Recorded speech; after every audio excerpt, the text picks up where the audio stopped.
it's Chelsea. It's just me here today. I wanted to do a kind of a different vlog today because of Mother's Day coming up. I really wanted to do a video about how I became a mom, or what made me a mom. So I'm going to be doing a birth video for you guys. So if that's not something that you're interested in, or if you don't really want to know the details of Bonnie's birth, then please go find one of our other vlog videos and take a look at one of those. But if you enjoy this video and you want to keep seeing more like this, please let me know, leave a comment, and I could do more videos like this as well as our vlog videos. So let us know what you think. So let's get right into it. I had a really good pregnancy. There were a couple things in the beginning that were hard. I had kind of like nighttime sickness, so I didn't really want to eat dinner most of the nights the first trimester. After that, I lost a little bit of weight, but I kind of gradually gained it back, so I was pretty healthy in that area. I ended up having to have my gallbladder taken out at 19 weeks. It was a hard situation, it was hard to go through, so maybe I'll do a video on that because that was something that I did not expect to happen during my pregnancy. But besides those few things in the beginning, I was good. I was very comfortable. I didn't have a lot of swelling or anything like that. I was very comfortable in my pregnancy, and I will do it again one day, hopefully. In order to have a baby, I live in Cake, and we have a clinic but no hospital, and we don't have any doctors that live here, so we can't have children here. And the closest place we can have kids is probably Juneau or Sitka. You can also do it in Ketchikan. Those are kind of like the three options in Southeast Alaska. And so we chose to have our baby in Juneau because that's where we went to college. We lived there for 6 years. We're comfortable there. We have a lot of friends there, and my sister lives there. That's one of the big reasons we wanted, so that she could be there for Bonnie, or for our baby's birth. We didn't know what the sex of the baby was, so we didn't know what we were having. We didn't know if it was gonna be a boy or a girl, so that was kind of something fun that we did. So I went over in the middle, or kind of towards the end of May, about a week before Joe came. Joe came when school got out. So once school got out, he came over to be with me while we waited. And then my mom ended up coming on June 10th. My due date was June 12th, but she was like, I've had babies. All my babies went pretty far over their due dates. She's like, I think I'm fine, because she was also still working at the time, so she had to take off time from work. And she was right. I didn't. she knew. I didn't end up going into labor until about, I think it was like 40 weeks and 4 days, I think is what it was. Before I went into labor, my mom got there, and we did a lot of walking and going on trails and kind of hiking and things like that. So that was really fun, and to try to keep me active and keep me moving and getting ready for the baby. On June 15th, I started to not feel very well. I felt really crampy and just kind of like, I just didn't feel good. I just kind of felt like sick. I just kind of wanted to lay around and not do a lot. And then sometime in the afternoon, I ended up losing my mucus plug, or having the show. And I was like, oh man, okay, I've read about this, I've heard about this. It could be tomorrow, it could be a week from now that I have the baby, or 2 weeks from now. So I was like, this doesn't really tell me a lot, but that's exciting that my body's showing me that I'm progressing. And yeah, so, but in hindsight, that was actually me not feeling well and feeling really crampy, and like I was gonna start my period. It was actually me, very beginning point of labor.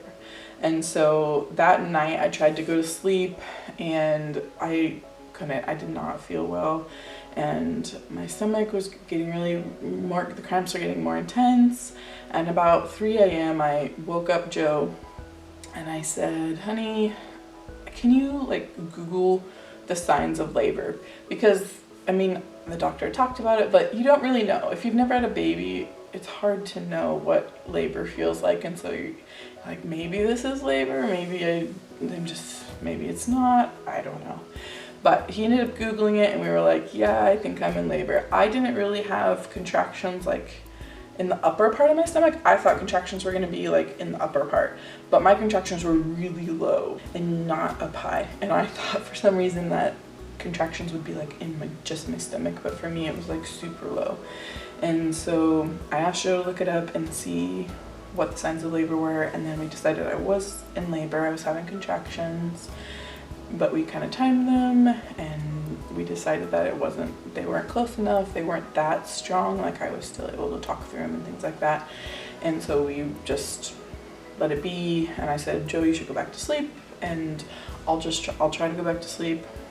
I tried to go back to sleep for like an hour. It was about 4 in the morning, and I finally just got up and I went in the shower and kind of just like hung out in there for a while.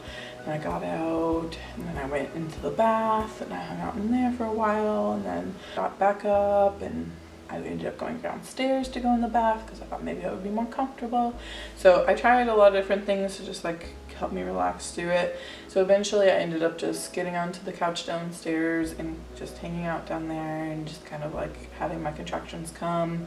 And it was about 10 a.m. we finally, on June 16th, that we finally called the hospital, and we talked to them about what my contractions were like, how close they were together, all those things. And they said that it sounded like I was in labor. If I felt comfortable, I could stay home and labor at home longer. And so I was like, okay, I can do that, like we'll do that. So they said to come in when I was having a hard time talking through my contractions, and like once I was just getting really, really uncomfortable. At around noon, I was like, okay guys, I think that we should probably go to the hospital now. And but I was keeping my calm pretty well, and so my mom and my husband Joe, they were like, okay, well, we'll start getting things ready. So they went upstairs. They were we were staying at a friend's house, then they weren't in town, so they like were doing the dishes, and they were watering the plants, and they were just trying to tidy up before we left in case we were gone for a while and somebody came back or things like that. So they kind of were tidying up there, and about a half hour later I was like, guys, what are you doing? Why are we not leaving? And they were like, oh, okay, it's time to go. So they got everything to the car, and my mom ended up, she thought she left her phone inside, and so she was like, I can't find my phone, I can't find my phone. And she's like, it's okay, we'll just go to the hospital. I was like, Mom, you're gonna want your phone. Like, you're gonna want to take pictures and stuff. And so she's like, yeah. I was like, just go find it. So she went inside the house and was looking everywhere, and I ended up finding it in her backpack in the car. So I was like, Mom, we found it. So that was kind of funny. And then it was about a 20-minute drive to the hospital, so we we timed it before because I wanted to be sure that we knew how long it was going to take. So we got in the car and we started to the hospital, and the contractions in the car were really bad. It was just really uncomfortable to be sitting upright that much. I ended up putting a towel down because my water hadn't broke, so I put a towel down just to be sure I didn't get the car all a mess because we were using a friend's car. And right when we were getting close to the hospital, I said, if I am only 2 centimeters dilated, I am going to be so pissed, because it was already so painful. And I was like, I don't know how people do this. Like, what is happening? I hear all those stories about people going in way too early and they get sent home. And I was like, I don't want that to happen to me. I want to be there and have that baby. I don't want to go there and then go home after. And so we got to the hospital, and they take you, I'd already pre-registered online, so it was pretty quick. We went to the ER, they took us up to triage room, and they were monitoring me and the baby. And then about 15 minutes later, their doctor came in, and at this time it was probably about like 1:15, and the doctor checked my cervix to see how dilated I was, and she was like, oh, you are 8 centimeters dilated. And everybody was like, oh wow. So about 1:30 I ended up getting into the bathtub and went to do some labor in there. And about 10 minutes in, I asked the nurse, I said, hey, can I use the bathroom? And she was like, well, that depends. Do you need to go number 1 or number 2? And I said, I think I need to do both. And she was like, no, you cannot. And I was like, why? She's like, well, a lot of times the reason you feel like you need to go number 2 is because you're actually getting ready to start pushing. And I was like, oh, okay. And so a couple minutes later I said, well, can I at least go pee? And she was like, yeah, sure, that's fine. So she's like, as long as that's all you do. So I went to the bathroom, and then I ended up just getting out of the tub and ended up just laying down on the bed, and they wanted to check how dilated I was. And at this point it was about 2 o'clock, and I laid down on the bed, and the doctor came in to check on me, and she checked my cervix, and she said, I was 9.5 centimeters dilated, and so I was like, all right, we're getting there. Yeah, so probably at about 2:15, I started to feel the urge to push, and the nurse was like, I don't know about that. So she asked the doctor to come back in, and the doctor was like, well, if you feel like you need to push, then listen to your body. We're not gonna do practice pushing or anything like that because you're not, I mean, you're on the verge. So let's just wait it out, and if you feel like you need to start pushing, then start pushing and you'll be okay.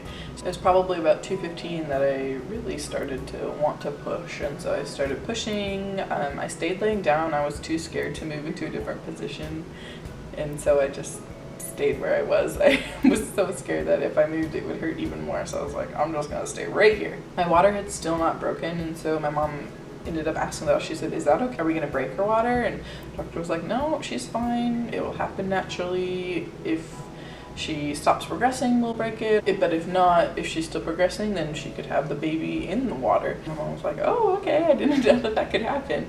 And so we were like, all right, well, we'll just keep on going. I was pushing hard. I did a lot of primal yelling and deep breathing. I didn't really yell at anyone or talk to anyone. I was pretty much just in the zone. Once we went to the triage room, I put a wet towel over my eyes, and I rarely took it off. Like, I was just trying to stay really focused on my body and just what was happening there. I wasn't trying to think about much else was going on. My mom was pretty surprised that I wasn't yelling at Joe or cursing him out. She was like, oh man, I wanted to hear you yell at him. No, but it was kind of funny that I was loud, but I wasn't necessarily like talking at all. I was just very like trying to get through it. So probably around 4 o'clock, after pushing for that whole time, taking a few breaks every now and then, my water ended up breaking, so I pushed so hard that my water broke, and then it really just felt like I peed a lot. Like there was a big gush of water, and then it kind of just stopped. Kept pushing after that. One of the weirdest sensations through the birthing process for me was feeling myself tear.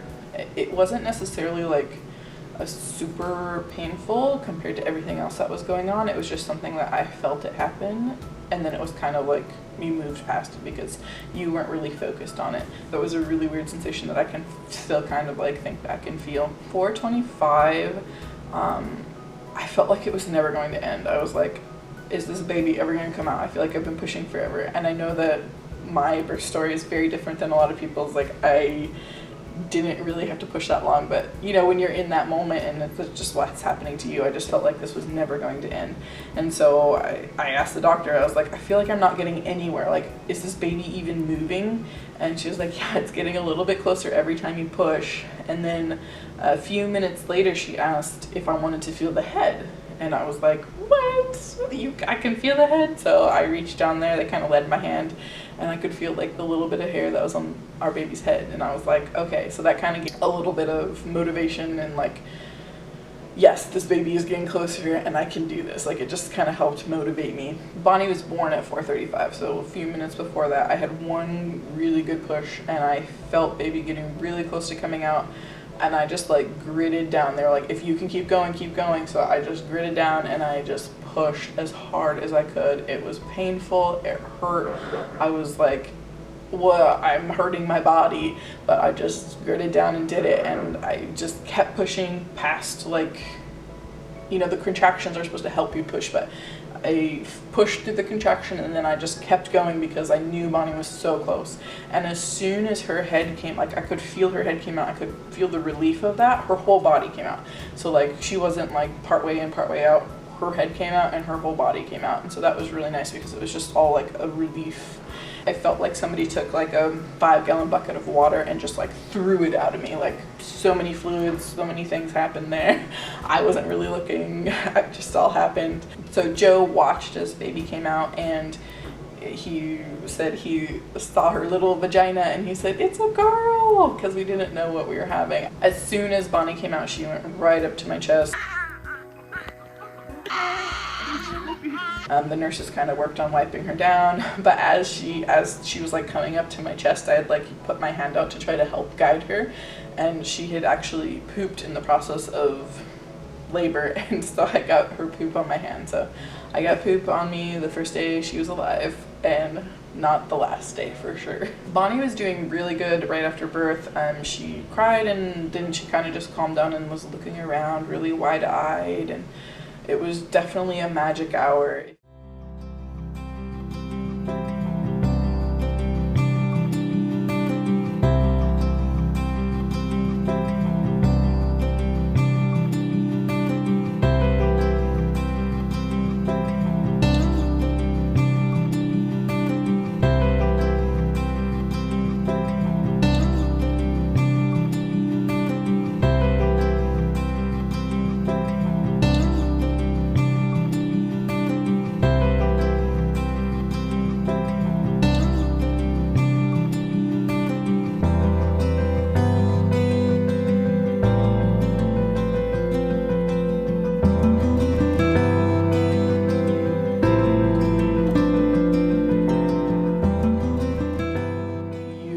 Are able to just be with your baby for that first hour of life, 100% you should do it.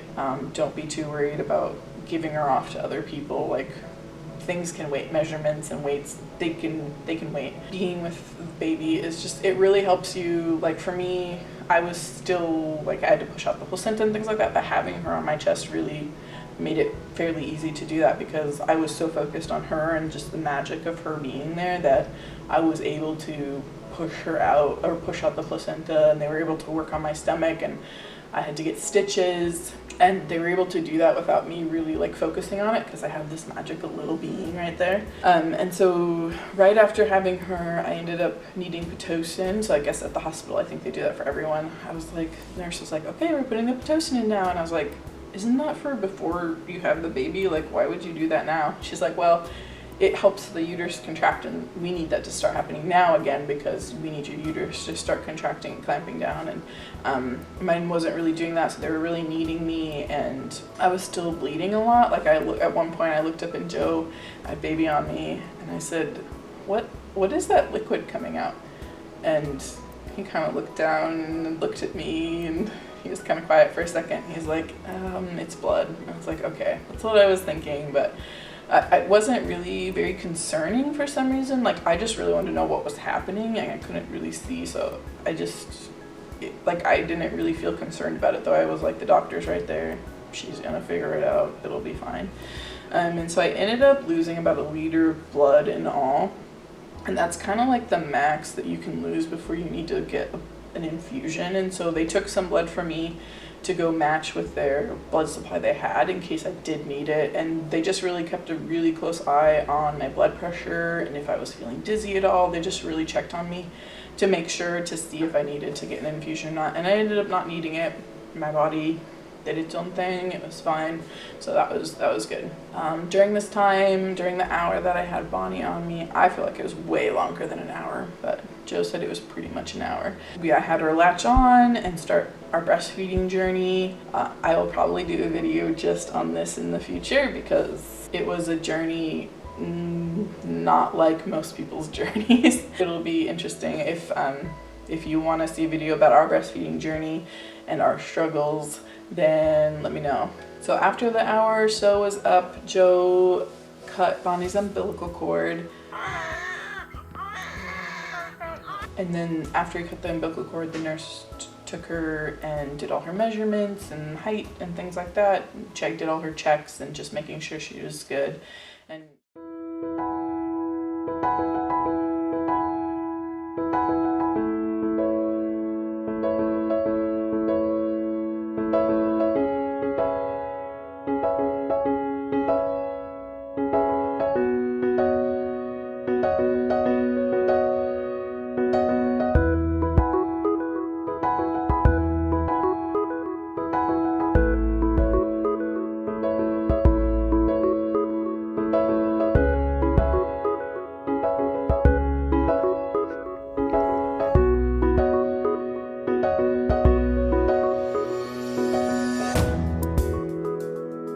so that's kind of the story. Some things that I did to help me through all this and to get me to have a baby without you needing an epidural or any kind of pain medication. I really tried to do a little bit of hypnobirthing, so relaxing into the pain, and it sounds crazy. It kind of works. I couldn't do it every contraction. Like, there were some contractions where I just had to clench my body. I just couldn't do it. But most of the contractions, I really tried to just relax when the contraction happened, and I told myself, like, my body knows what to do. My body is doing what it's supposed to be doing, so I just need to let it do what it's supposed to do. And it sounds kind of hippie-ish and whatever, but that's just what worked for me. Other people, it's going to be different things, but for me, it worked to just try to relax into the pain as much as I could, every time, as much as I could. Sometimes it didn't really work. Keep telling myself that my body knows what to do.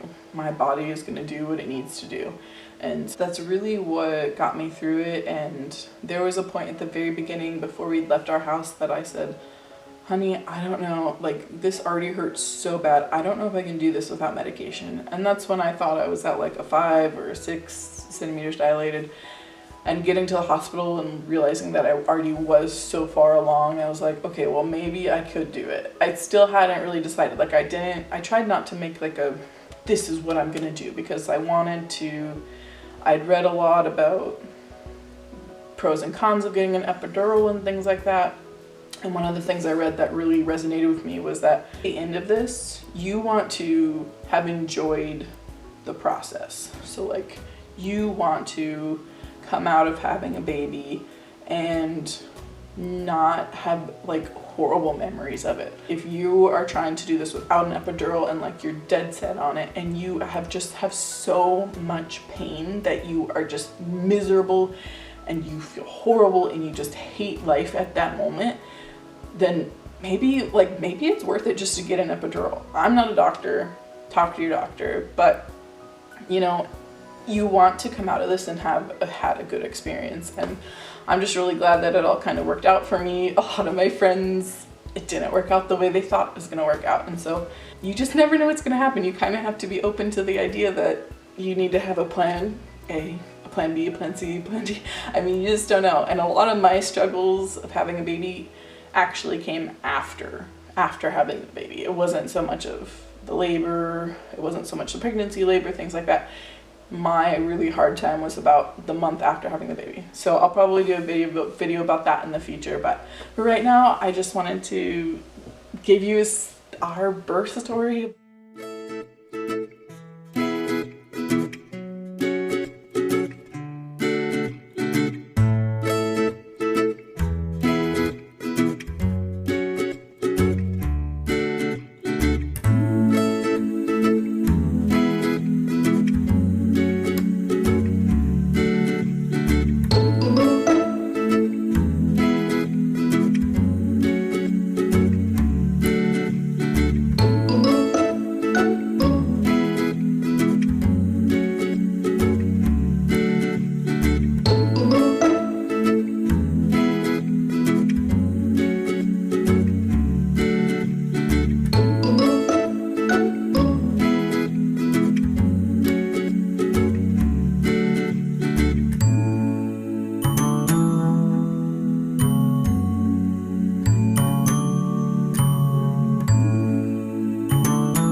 She changed our world. She changed our life. She's so loved by so many people, and it's an amazing thing to bring another human into the world. And she made me a mom. So to all those moms out there, happy Mother's Day. It's amazing that this is a thing. We're moms. It's so crazy. But have an amazing day. Please feel free to subscribe if you liked it. Go check out more videos. Yeah, thanks for watching. Bye.